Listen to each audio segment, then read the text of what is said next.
but Krystal did bring up the crypto thing several times. I want to talk about this a little bit because this is another one of these sort of very late in 2022 things that happened. Was kind of on the opposite end of the sort of way that con artists can present themselves from Andrew Tate.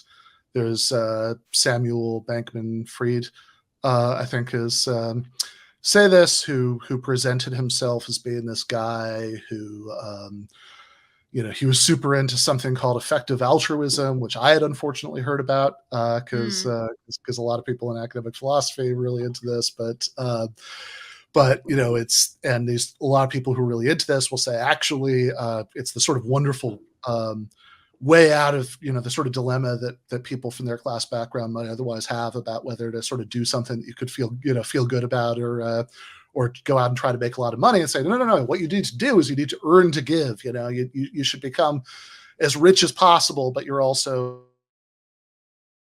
altruism stuff, which is like charity, but it's more effective. And this is what he was all about. He presented himself as somebody who had no who was just like, I don't know, sleeping on a beanbag in his office or something, and giving all of his money to charity.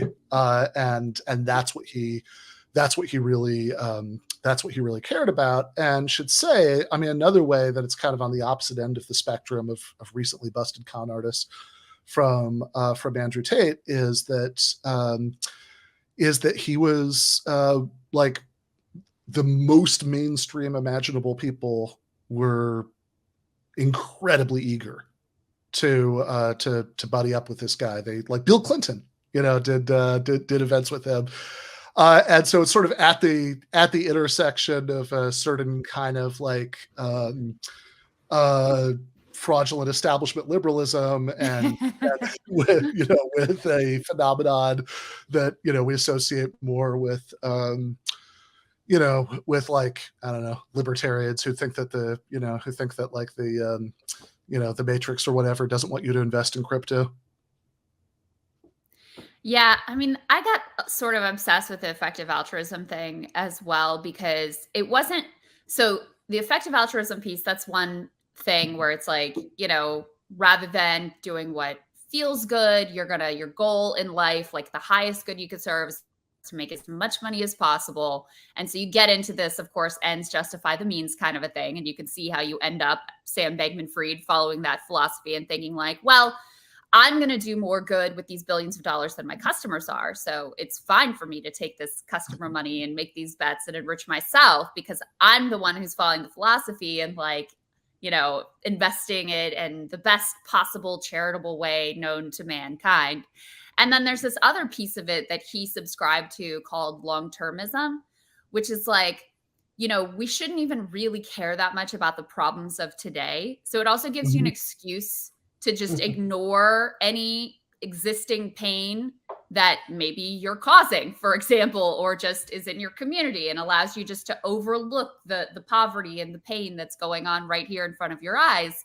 Because if you buy into this long-termism, effective altruism, what you need to think about is the greatest good for humanity over a period of thousands and thousands and thousands of years. So perhaps the best use of your funds isn't, say, fighting hunger or public health or whatever, other good cause we could think of. Perhaps it's investing in trying to make sure that intelligent AI does not take over the world and destroy humanity, reducing that risk by a fraction of a decimal point. That would be the best use of funds. And so you can see how this also, I mean, when you add the ends justify the means piece to the I don't really have to care about suffering today piece to the I just need to calculate out because I'm such a super genius what is the best, highest good for humanity over thousands and thousands of years, I won't be the first one to say you've basically reinvented eugenics. That's effectively like the road that you're on. So listen, I don't know how much of SBF's commitment to any of this was real and how much of it was just a brand building exercise, because that's the other piece is, I mean, he admitted to the political donations that he made, the media donations that he made, his presentation of himself as this great philanthropist. A lot of this was just to like build a profitable brand that he thought would sell. And frankly, for a long time, it really did. Yeah, I wrote an article about effective altruism for Jacobin. It's in the most recent print issue, where called "Effective Altruism is No Substitute for a Better Society." Got into a little bit of this, and I mean that what Krystal's talking about there is like kind of the most amazing turn in a lot of recent effective altruism stuff. Because originally, like the pitch was like, oh, hey, instead of rich people donating their money to get like a wing of the museum named after them, they should donate it to like buying malaria nets, and and that'll do more good. And okay, fair enough as far as it goes.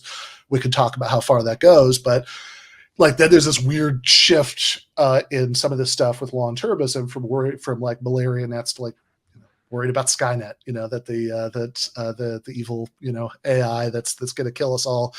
And the main point of the article is, look, there's still, no matter how how much more rationally targeted it is or whatever, there's still a world of difference between charity from rich people and ways of addressing social injustice structurally, through state action, through labor movement, all of that stuff. That there's this relationship of dependence that you have with charity that in fact in some ways maybe even exacerbated with effective altruism, that you have to worry that that somebody is going to decide tomorrow that there's something else that would be a slightly more a slightly better targeted use of the funds. Then you're out of luck. You certainly need to worry about not alienating people, whereas with strong unions, with a big welfare state, I mean, like without even talking about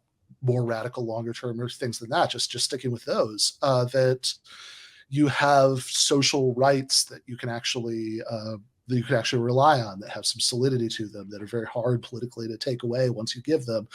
And so all that's like kind of the main point of the article, and people can go check that out. But like what most amazes me, I mean, and that's even like the sort of most reasonable version of effective altruism, where it's about the malaria nets, but what really amazes me about what you're talking about is like, okay, what exactly, like, let's say that like whether or not, we have AI that kills us all in 100 years really is the most important thing ever, or whether we're maximizing the number of disembodied minds living in, computer simulation in 3,000 years or whatever is like the thing that you should care about. Okay, what are you actually going to do? Like what's the thing that anybody's actually going to do right now that's going to make the malevolent AI less likely? And I've got to say, maybe this is just lack of creativity, but like it seems to me that that all this means in practice is that you're going to pay some people to think about it, which good luck with that. Don't we have to go back to John Connor or whatever? We got to go back and get John Connor when he's young or something like that to stop. Is that the Terminator? Yeah. I was making an attempt at a Terminator joke, but I was going to ask you. I never get any cultural references, so I'm kind of proud of myself right now. You nailed that one. I was going to ask, because when Krystal was talking about the long-termism with the worrying about the AI stuff, I was thinking about. I'm just curious what you guys think about this, because Elon Musk used to, or I guess he still does, talk about that the AIs are going to take over. And I always felt like implicit in that is like, oh man, we're so genius, like me, Elon Musk, me, and all these guys, that we're creating something that's so powerful that we, like that. To me, that was always the vibe I got. Do you guys believe the AI stuff, should even be a concern? AI taking over and all this stuff? Or I don't know if do you believe that they believe it? I don't know if I believe it.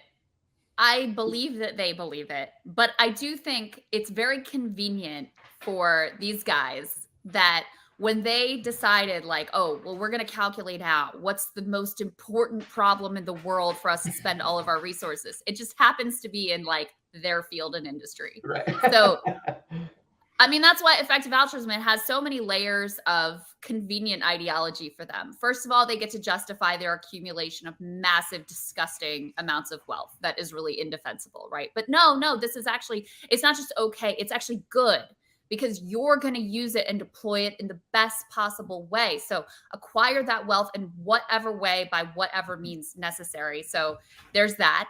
There's the long-termism piece of, and you don't have to feel bad about the suffering in the world right now. Like you with all your mansions and your riches and your luxury and whatever, you don't have to feel bad about it because the most important problems aren't even here today. They're projected out into the future.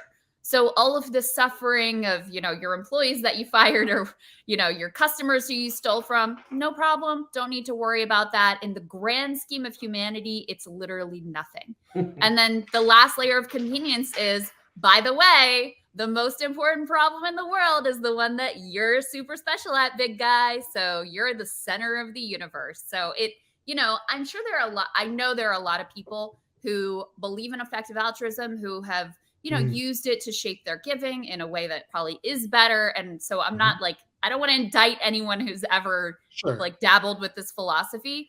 But when you look at the SBFs and the Elon Musks of the world and the way that they seem to have deployed this ideology and how conveniently it sort of feeds their ego, there is something very disturbing and ultimately very destructive about it. Yeah, and don't we kind of know already how to sort of make people's lives better?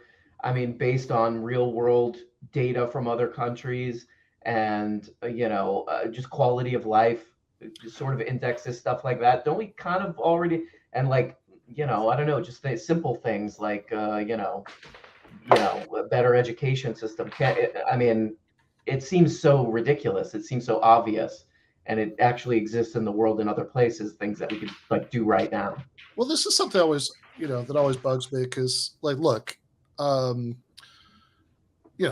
term, yeah, I mean, I would support, much more radical long-term horizons. I think, in terms of public ownership and worker ownership and all that stuff. But also this always drives me crazy when people talk as if we don't know what RM is saying. Like I remember, going back to the 2016 primaries, who remembers that? That was always this used to drive me crazy back then because that's when Bernie Sanders really injected Medicare for all into national political conversation, and a lot of what people would say about it, struck me as it was like talking about it as if it were some hypothetical that that's Right. well, how would that work? It's like, guys, Canada exists, right? Like you don't have to just speculate about this like it's some totally untried social experiment, and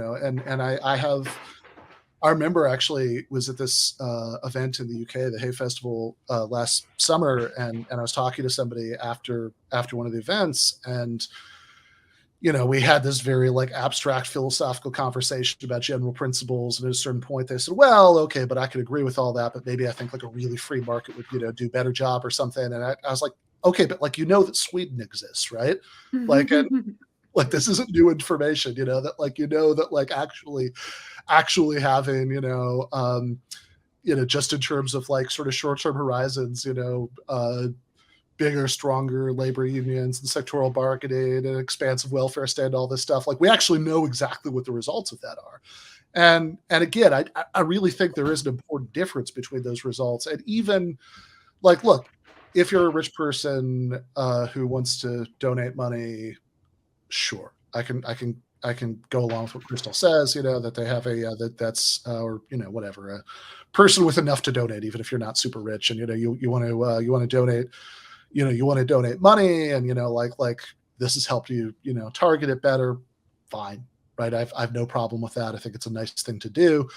I want to make a distinction between justice and doing nice things, but I think it is a nice thing to do, and I certainly yeah, anybody who does that, that's a good thing. Although, God, I hope you're not wasting it on funding some institute where people are gonna were the EAA people who bought themselves a castle in Europe somewhere where they could sit around sit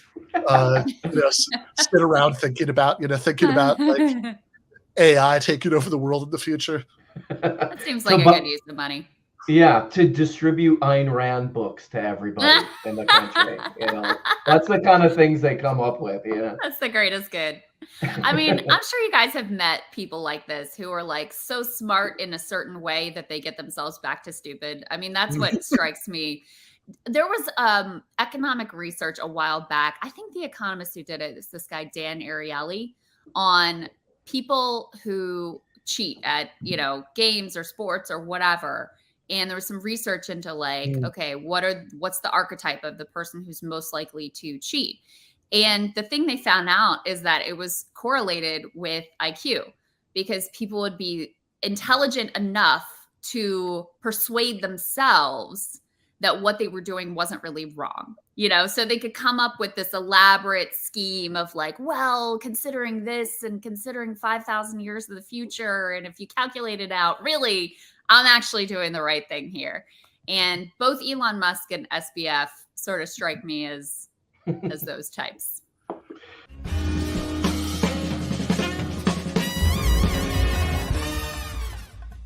You have been watching free public content from Give Them an Argument. To access every single episode of the show, the main show on Monday nights, all of the streams, all of the debate breakdowns, all of the patron-exclusive postgames on Monday nights, all of the patron-exclusive bonus episodes every week, and much, much more, go to patreon.com/Ben Burgis. I cannot resist ending this with, don't be foolish.